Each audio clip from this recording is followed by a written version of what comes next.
Hey, I'm Tim Mackey from the Bible Project, and today's verse of the day is Proverbs 17:17, which reads, "A friend loves at all times, and a brother is born for a time of adversity."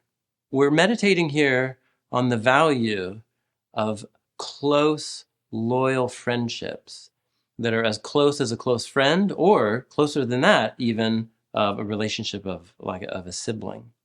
It's interesting, in the storyline of the Bible, sibling relationships are one of the primary ways the biblical authors explore what's right with the human condition and what's wrong with the human condition.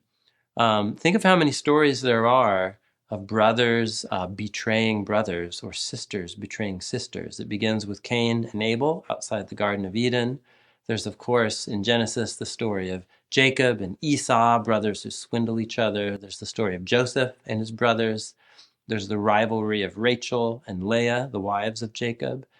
And all of these stories are focusing on how it's impossible for human beings to truly flourish as images of God if they don't have a close web of tight-knit relationships surrounding them, enabling them to flourish. And so those are all negative examples through sibling relationships breaking down. But this proverb flips it over, and it meditates on the gift of having close, loyal friendships.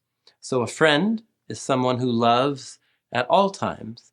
I think most of us know what it's like to be loved and cared about some of the time by certain people in our lives, but if it's unpredictable, it's a really uncertain source of stability. In the same way, a true, loyal brother or sister is born. They exist. They're born for times of adversity. I think the proverb is probably prodding us to begin to examine our own relationships. And if there aren't some relationships in our lives that we need to begin to prioritize more, to invest in more, because this person or this sibling is the kind of person that I actually need in my life to become the person that God has called me to be. So who is that person for you? And maybe you need to give them a phone call today or send them a text. Maybe that's a friendship that you need to invest in more because it can truly become God's gift to you.